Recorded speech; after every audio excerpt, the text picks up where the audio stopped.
Hey friends, James Corbett here, CorbettReport.com, heading into late December of 2024, and, well, as you probably know if you've been watching the newswires, drone hysteria has taken over America and much of the world.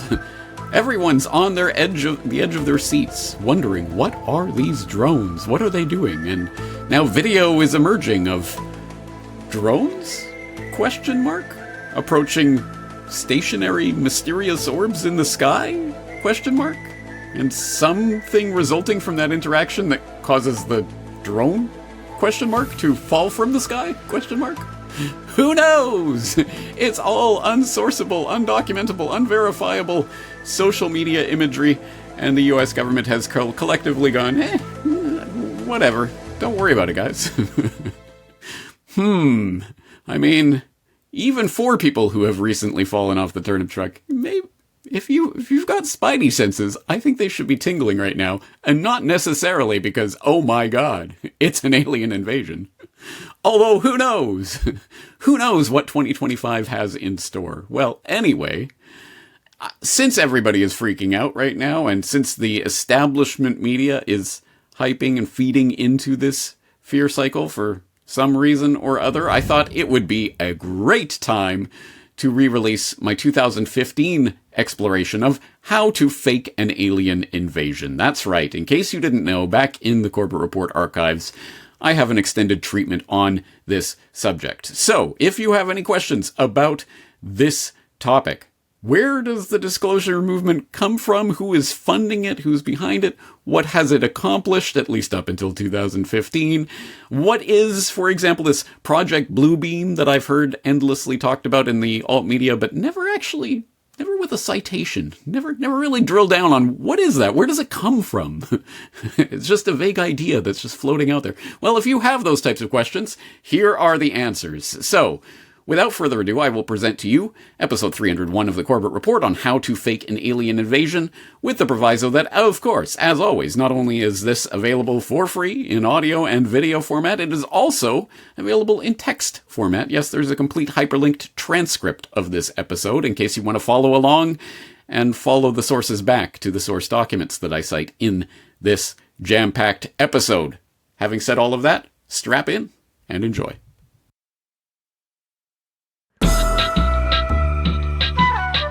You're listening to the Corbett Report.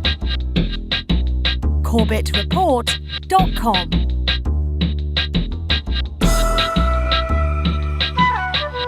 Welcome back to the Corbett Report, ladies and gentlemen. I'm your host, James Corbett of CorbettReport.com, podcasting to you, as always, from the sunny climes of Western Japan, here on this 5th day of February 2015. Welcome to episode 301 of the Corbett Report, How to Fake an Alien Invasion. Now, you better be careful who's watching over your shoulder today, because we are about to broach one of the most top-secret, ultra-classified pieces of information in the entire conspiracy pantheon, a subject so sensitive that its mere exposure threatens to topple the power pyramid itself, and as a result, is never talked about in the establishment mouthpiece media. I'm referring, of course, to the topic of aliens. Plus, what was in the skies over Jerusalem? And why did it stop over one of the most treasured sites in Christianity? We bring you this special radio television broadcast in order to give you the very latest information on an amazing phenomenon, the arrival of a space ship in Washington. The Army has taken every precaution to meet any emergency which may develop. Just a minute, ladies and gentlemen, I think something is happening.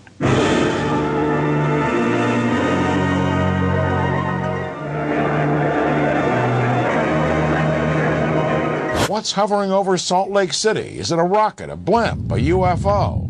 A former government UFO expert is warning that Britain is wide open to alien visitors and that the consequences of not monitoring extraterrestrials could be huge. Nick Pope, who resigned from the Ministry of Defence UFO project, says the department looking into UFOs has all but closed down, and despite a high number of credible sightings.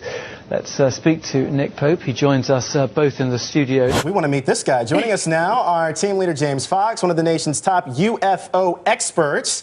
and Aaron Ryder, who was in charge of tech and recon for the series. Good morning to both of you. Good morning. Is it a ufologist? Is that what the actual... So they say. Okay. EWA 517, do you want to report a UFO? Over. Negative. We don't want to report. Aries 31, do you wish to report a UFO? Over. Negative. We want to report one of those either. Aries 31, do you wish to file a report of any kind? Over. I wouldn't know what kind of report to file, Center. Aries 31, me neither. I'll try to track traffic to destination. Over. While the family knows their story sounds out of this world, they are convinced they witnessed a close encounter and will be keeping a watchful eye on the sky. I think we're definitely believers now. Sorry, my mistake. No, this is clearly a subject that is propounded time and again ad nauseum in the establishment mouthpiece media. That same media that we know is lying to us about most major world events, either through direct lying or lying by omission. So why are they not omitting this little idea from the cultural context? Why are they constantly returning to the idea of alien presence, alien cover-up, alien invasion, alien threat? Why is this propounded so often, not just in the news media, but of course also in those cultural entertainment productions that I hope we understand are the end product of the culture creation industry that has been predictively programming us, again for decades, generations perhaps, to accept various memes and ideas, including, of course, this idea of alien invasion, alien threat, and the fallout and consequences thereof, which again is a theme that has been returned to time and time and time and time and time again for the better part of a century by this point. It's almost as if the billionaire power players at the top of this pyramid are actually connected to an idea to implant this idea of alien invasion in the public consciousness for the purpose of manipulating public opinion. And that's because they are connected to such an agenda, demonstrably so.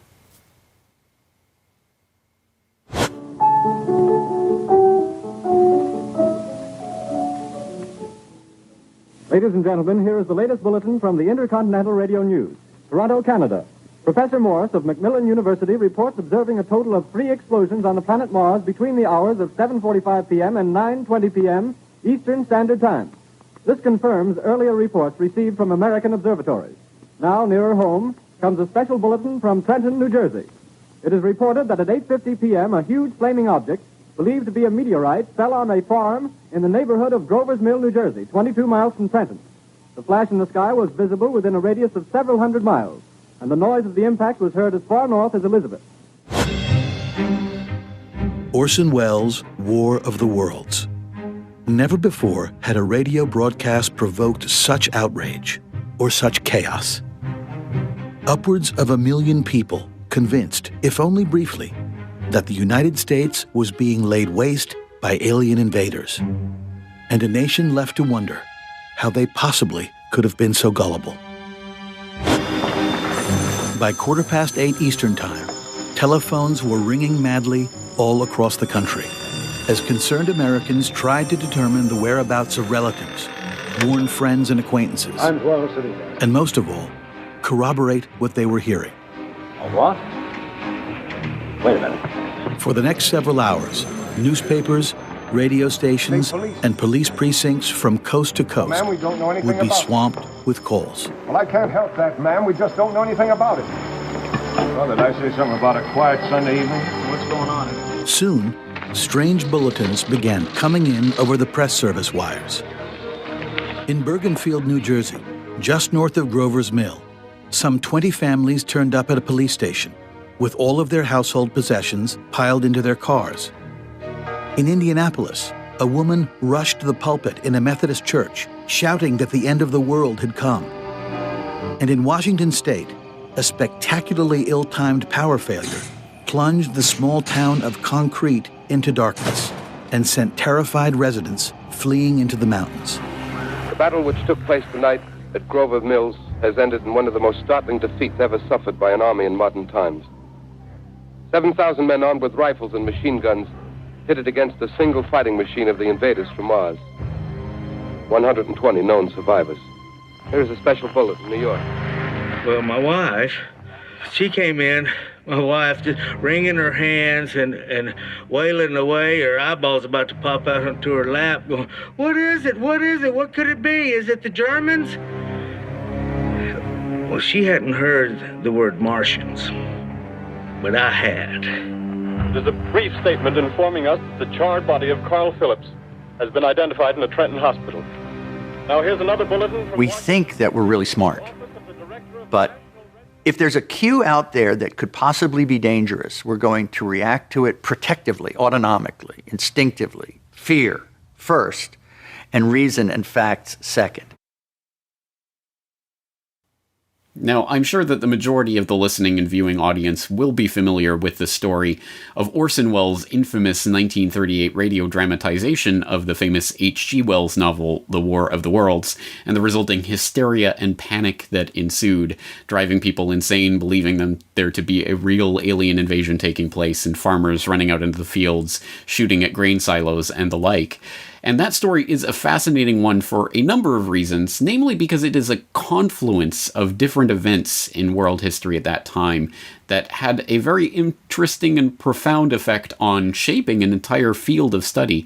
And of course, this relates to the advent of mass communication technologies like the radio, which was still, to some extent, in its infancy as a broadcast medium at that time, capable of reaching across a nation as wide and diverse as America and reaching however many millions of people at the same time and inducing this kind of mass panic and psychosis.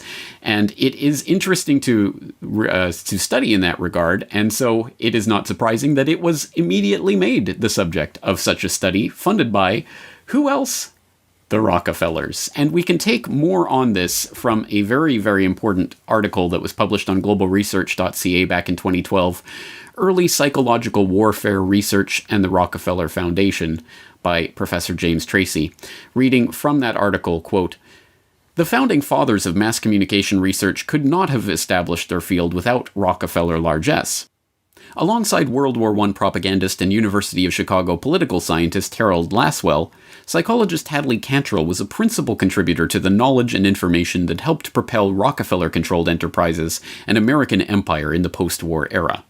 Throughout this period, Cantrell provided the Rockefeller Combine with important information and new techniques in public opinion measurement and management in Europe, Latin America, and the United States.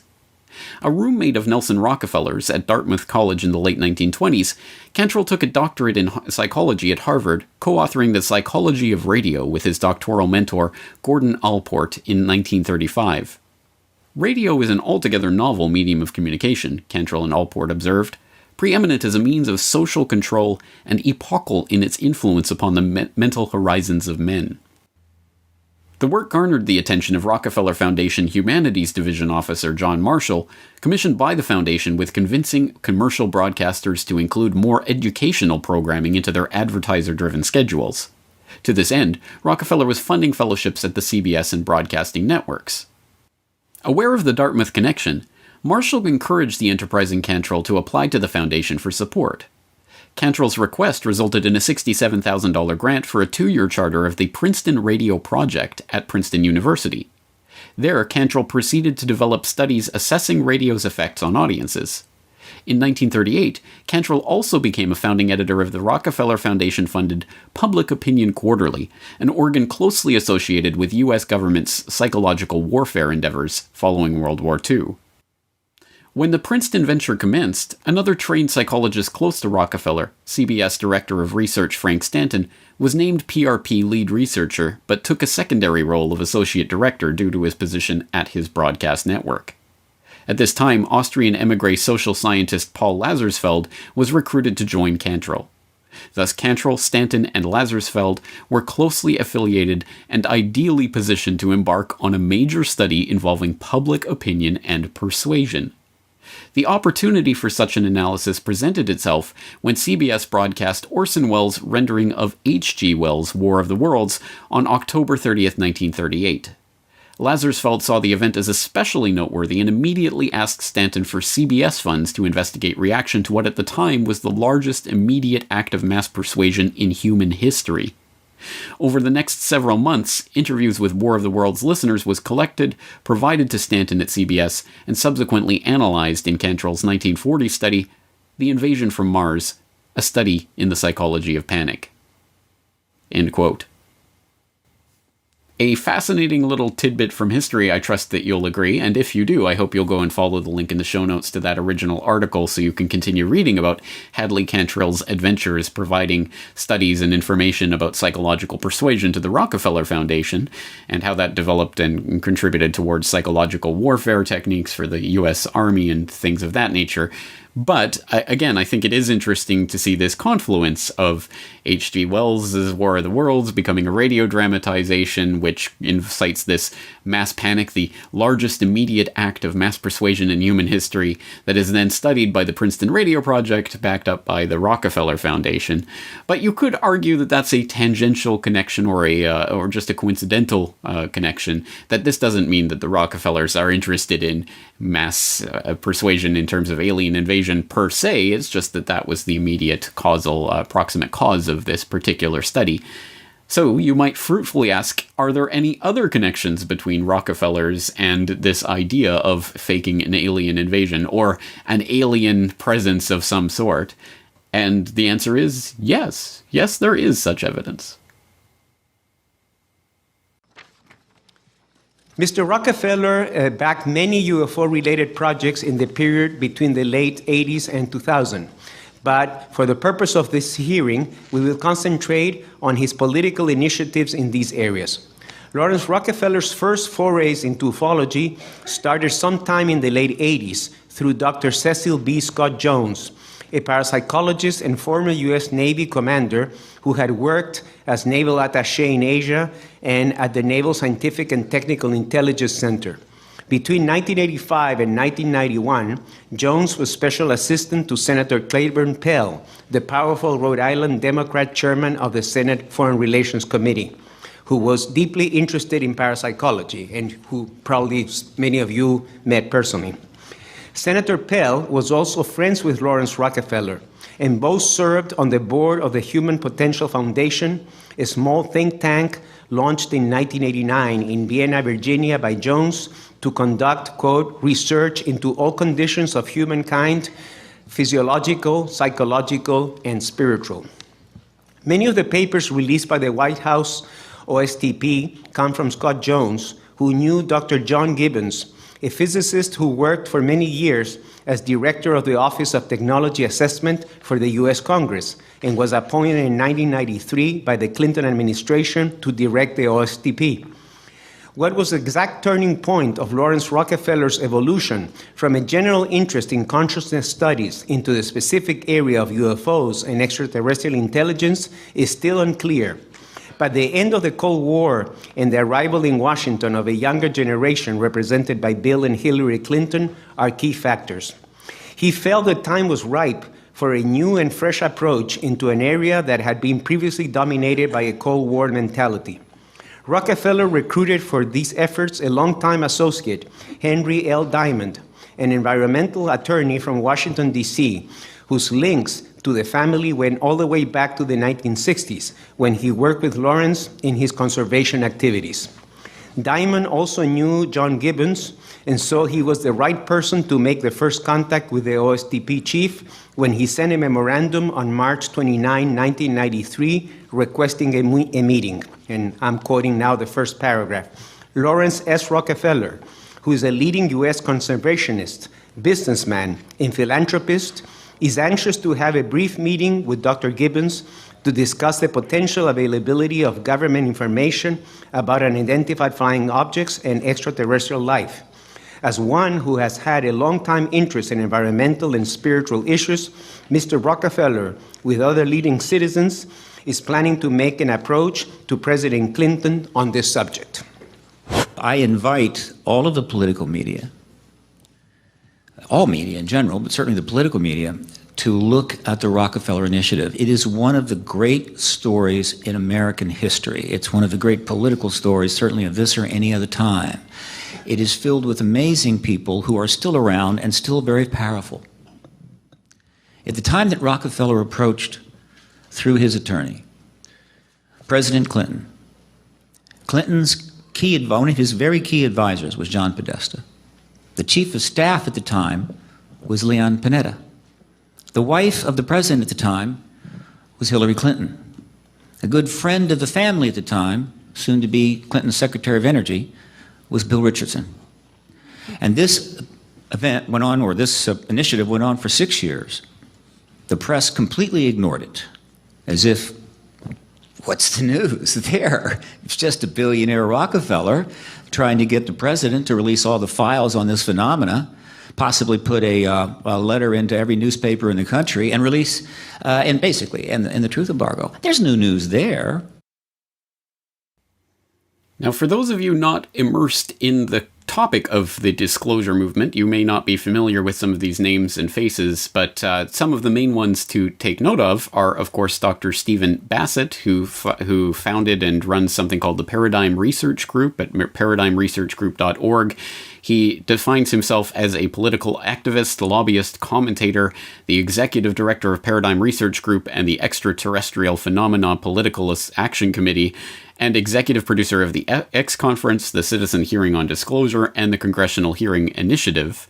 And Dr. Stephen Greer, who runs something called the Disclosure Project, and he describes himself as the father of the disclosure movement and the person who presided over the groundbreaking National Press Club disclosure event in May of 2001.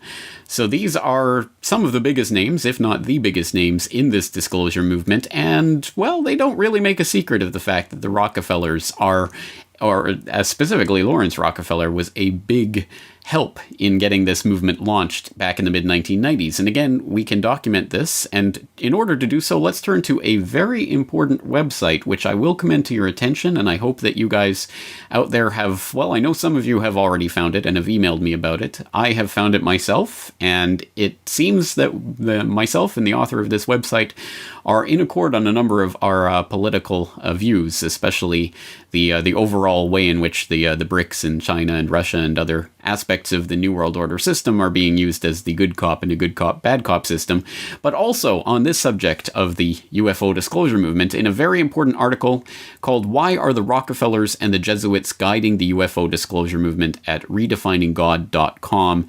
I will put the link in the show notes so you can go and follow it, but just reading from that article, quote, "The Rockefeller role in getting the disclosure ball rolling is something of an open secret among the disclosure people, the disclosuristas, as I call them. On Stephen Bassett's own Paradigm Research Group website, a specific Rockefeller effort referred to as the Rockefeller Initiative is openly touted. The same effort is also touted on Stephen Greer's Disclosure Project website as Project Starlight.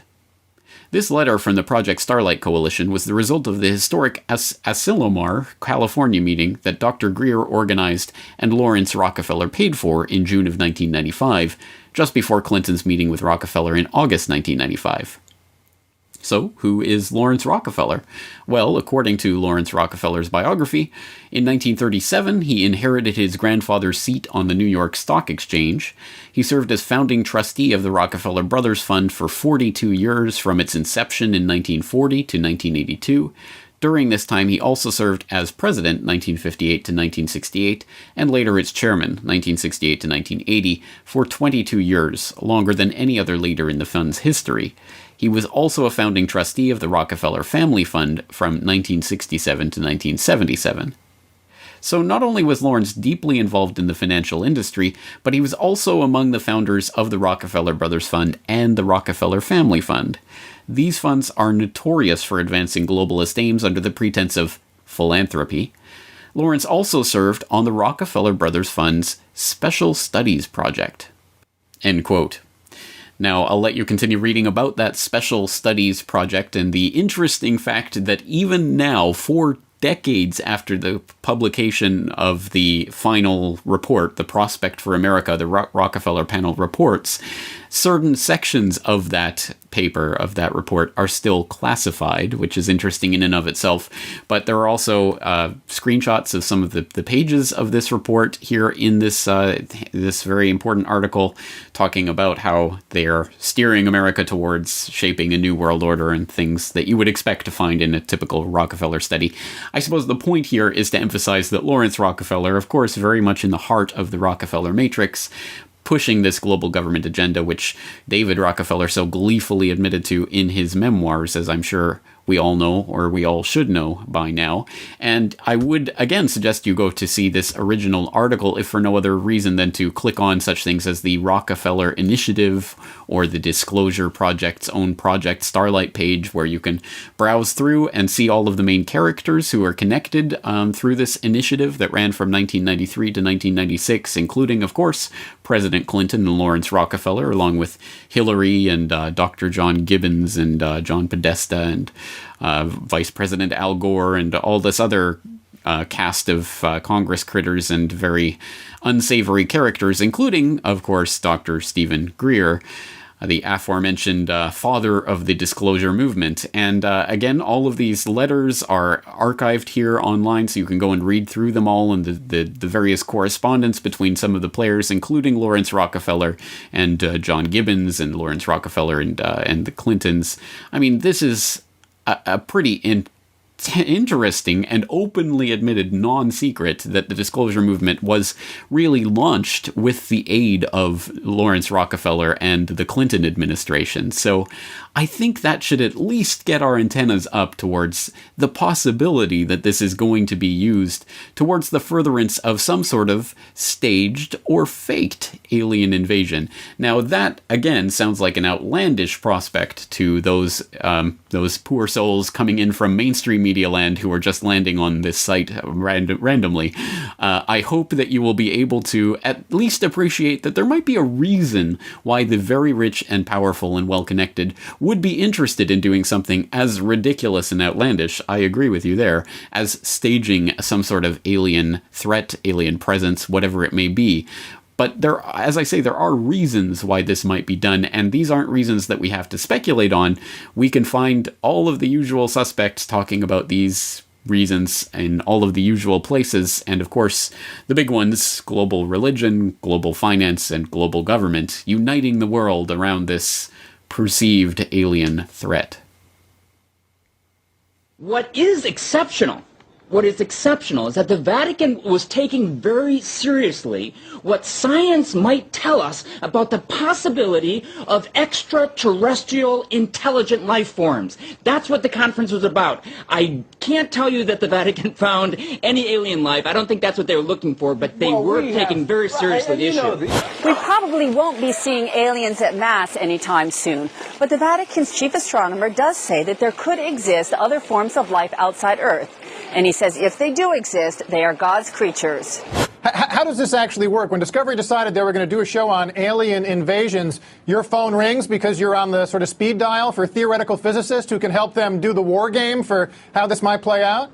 Well, believe it or not, we physicists have actually studied the question of what happens if we do encounter a hostile advanced civilization in space. And Hollywood gets it all wrong. Hollywood assumed that the aliens are maybe 100 years more advanced than us, and if only we had a secret weapon, we can defeat the aliens. Wrong. Either the aliens don't bother with us because we're simply too primitive, or if they do invade, it'll be more like Bambi versus Godzilla. Now, the United Nations is getting ready for a contact with aliens from outer space. This is Moslin Othman.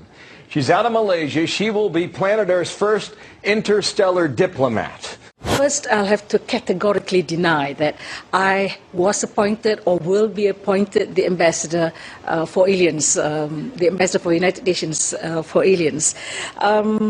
No, the committee is not discussing this this subject matter. But yes, I was in the UK to attend a meeting, which I can quote to you, called Towards a Scientific and Societal Agenda on Extraterrestrial Life, which is why this whole thing came about, because the British press caught hold of the fact that I was going to be at this meeting. And I was on a panel that was discussing they call it the Great Panel Debate. I like that name. It says extraterrestrial life and arising political issues for the UN agenda. It's very hard to get inflation in a depressed economy, but if you had a program of government spending plus an expansionary policy by the Fed, you could get that. So if you think about using all of these things together, you could accomplish, a great deal. I mean, if we discovered that space aliens were planning to attack, and we needed a massive buildup to counter the space alien threat, and really inflation and budget deficits took secondary place to that, this slump would be over in 18 months. And then if we discovered, whoops, we made a mistake, there aren't actually any space aliens. So we need Orson Welles, is what you're saying. No, there was a Twilight Zone episode like this in which scientists fake the alien threat in order to achieve world peace. Well, this time we don't need it. We need it in order to get some fiscal stimulus. Perhaps we need some outside universal threat to make us recognize this common bound. I occasionally think how quickly our differences worldwide would vanish if we were facing an alien threat from outside this world. And should we win the day, the 4th of July will no longer be known as an American holiday, but as the day when the world declared in one voice, we will not go quietly into the night. We will not vanish without a fight. We're going to live on. We're going to survive. Today, we celebrate our Independence Day. If you saw that there were aliens there, would you tell us? Yeah. You would? Well, I think, look, what do we know? We know now we live in an ever-expanding universe. We know that there are billions of stars and planets literally out there, and the universe is getting bigger. We know from our fancy telescopes that just in the last 2 years, more than 20 planets have been identified outside our solar system that seem to be far enough away from their suns and dense enough that they might be able to support some form of life. So it makes it increasingly less likely that we're alone. Oh, you're trying to give me a hint that there are aliens. No, I'm trying to tell you I don't know. Oh. But if we were visited someday, I wouldn't be surprised. I just hope that it's not like Independence Day. Yeah, right. That it's a conflict. Well, now we have friendly Maybe the only way to unite this incredibly divided world of ours. They're out there. We better think of how all the differences among people on Earth would seem small if we felt threatened by a space invader. That's the whole theory of independence. You're right. You're right. Everybody gets together and makes nice and, You and Bill O'Reilly would be hiding in a bunker together. Oh, Bill O'Reilly, he'd every mean thing he ever said about me. I don't care. Look at that.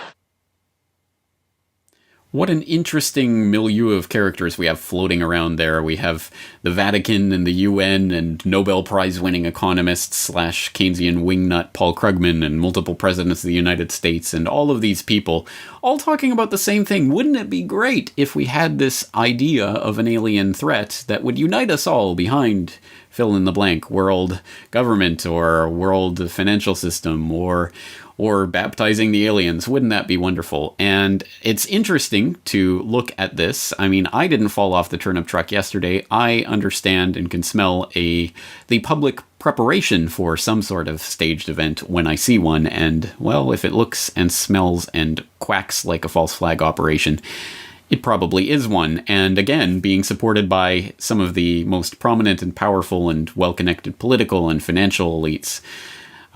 Clearly, there is something very, very stinky here. And in order to really understand this stink, again, we know why this would potentially be a valuable thing for these power elites to consolidate their power in a world government or what have you. But the question is, could they do it? And if so, how could they do it? These are important questions that we need to address if we want to really approach this subject. And I guess if we're going to address it, we have two different routes we can take. We can go down the unverifiable, unsourceable, unfalsifiable, undocumented route, or we could go down the sourced, verified, falsifiable, documented route. And me being me, I'm going to go down the sourced, falsifiable, documented route. But if you want to go down that unsourced, unknowable, unverifiable route, you can go, for example, with something called Project Bluebeam. Now, this is something that I'm sure most of the listeners out there have heard of at some point, at least in a vague sense as some sort of plan that was uncovered. There must be documents backing this up, talking about staging an alien invasion with holograms in order to create a world government, something along those lines.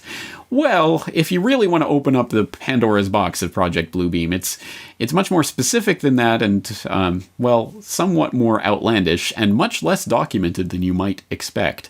This really all dates back and sources back to one particular French-Canadian journalist, Serge Monast, who was talking in the mid-1990s about this Project Bluebeam, this NASA project that he had uncovered and was unveiling to the public, that had a multiple stage process for creating a world religion, world government, world tyranny. And this involved the induction of earthquakes in order to expose archaeological finds, manipulated, planted archaeological finds that would change our view of human history, and staged an extraterrestrial invasion and the appearance of a new messiah to be the head of this world religion and the imposition of UN world government, etc. So this is a detailed plan that was talked about, but again, there is literally no documents behind this. There's no NASA secret paper that was ever exposed about this. It really all sources back to this Serge Monast and a couple of interviews that are available online. There's a transcript of a speech. There's a translation of what I guess is some sort of summary of a book that apparently he wrote on this subject. He did write a book, apparently, in French on this subject, but it's never been reprinted and it's basically unobtainable. So there's a couple of different translations of something that may have sourced from this book, more or less. But that's basically it. I mean, there's just these few scraps, and from those scraps, there's been a lot of talk, and a lot of people have run with this idea, but I think not a lot of people know where it actually sources from, so I will put some links in the show notes so you can actually follow them and read about them and come to your own conclusion. Is this worth following, and why should we believe this particular piece of information? Call me a doubting Thomas.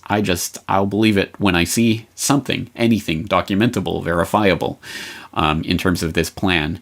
Now, if we want to go down the other route and look at actual verifiable, sourced, and knowable technologies that we know exist, let alone those technologies that we don't know exist that are being worked on in the skunk works of DARPA down in the bowels of the Pentagon. And for more on DARPA, I'll direct you to a previous Corbett Report radio episode where we talked about DARPA and its various projects. But for some of the technology that we do know about, we can source that in a number of different ways from a number of different seemingly disparate threads, but definitely technologies that we now know exist.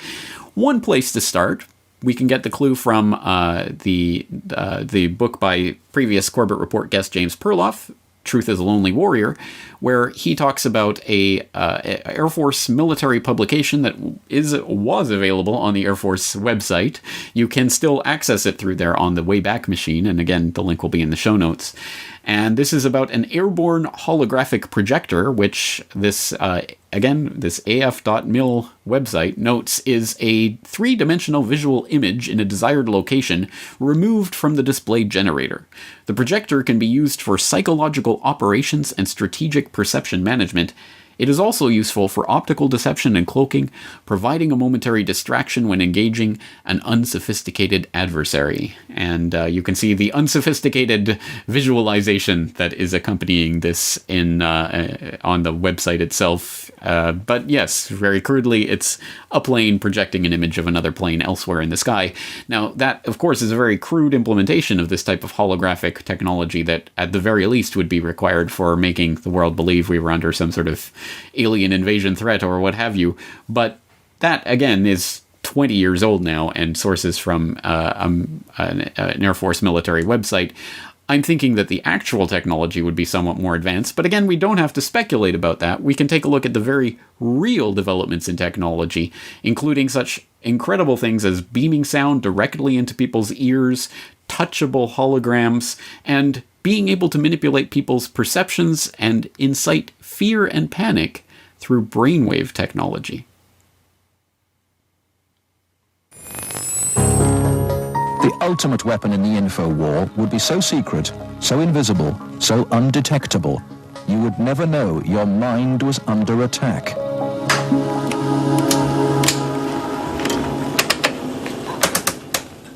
At Laurentian University in Ontario, Canada, a young student is about to undergo one of the strangest experiences of her life. They're hooking Denise's brain up to an electroencephalograph, or EEG machine. For 30 to 40 minutes, this will monitor her brainwaves, while these electric coils attached on either side of her head will immerse her brain in an electromagnetic field. Her brain actually completes the circuit between the two coils.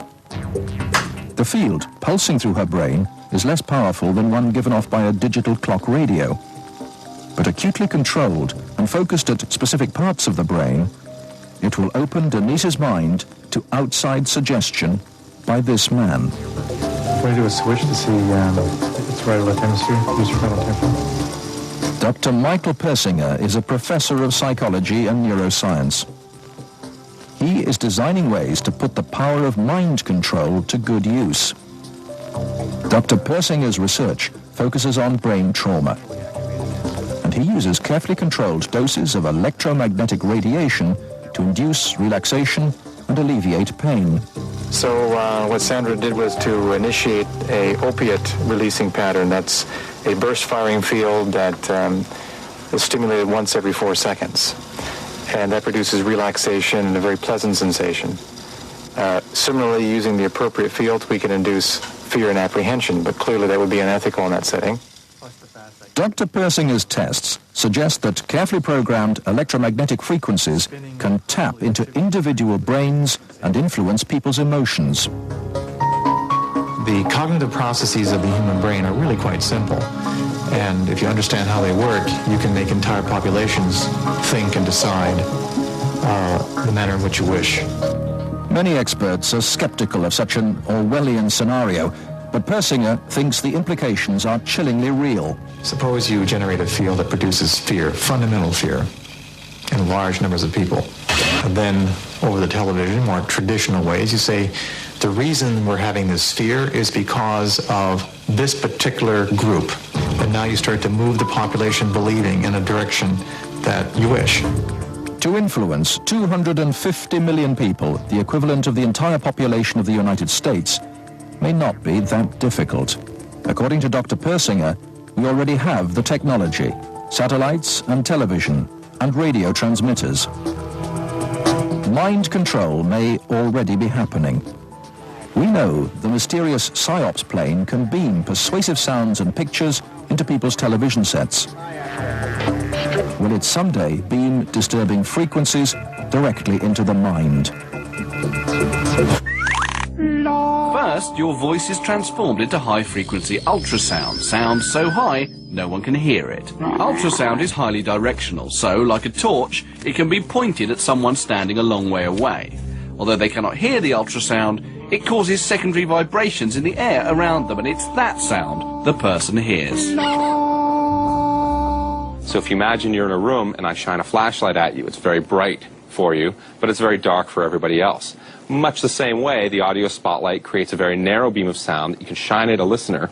They hear it very clearly, and it doesn't create noise that might bother other people in the same space. Researchers at Tokyo University have come up with a technology that is a first and significant step away from the mouse and keyboard, touchable holograms. Up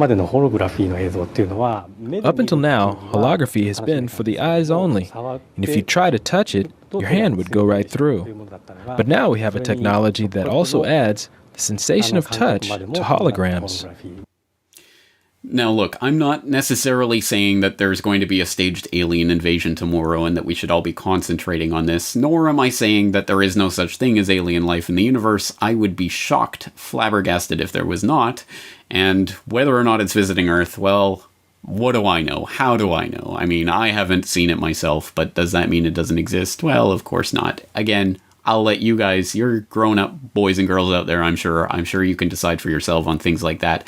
But we should know that there is a coordinated plan or an agenda in place to capitalize on such things as fake alien invasions that is being funded and promoted by the financial power elite, the top of the pyramid, and is being promoted and pushed out into the cultural sphere by the politicians and economists and the Vatican and the UN, and then underneath them, the culture creators in the entertainment industry, to prepare the public for such a possibility. And we should be on guard against such manipulations. And again, these technologies that are now coming together, again, the ones that we know about, let alone the ones that are secretly in development that we don't have access to, are clearly along the path towards making such an event possible. And again, you can look at something like the Norway spiral and believe the official response that this was a Russian ICBM test went awry. And if you believe that, I have a bridge on the moon to sell you. But again, all of these are just different pieces of the puzzle. And I think they add up towards something very interesting and something that is potentially coming sometime in the future. But even if this particular instantiation, this faked alien invasion or what have you, doesn't come together, still the concept of psychological manipulation through manipulated events and manipulated reality is an important one, and obviously one that we have to continue to keep in mind. And now that the technology for making these events possible is more and more a documentable reality, I think, again, we should have our mental guards up for such eventualities. So that's, I think, where we're going to leave things today. Once again, this is an open source investigation, and I invite and encourage and applaud the input of all of you out there. So if you are a Corbett Report member, please do leave your comments on the website with any relevant links or information. Any comments, questions, complaints, criticisms, concerns, or otherwise, all invited as usual there at CorbettReport.com. Once again, I'm your host, James Corbett of CorbettReport.com, thanking you for joining me for this edition of the Corbett Report podcast, and inviting you to join me again next week.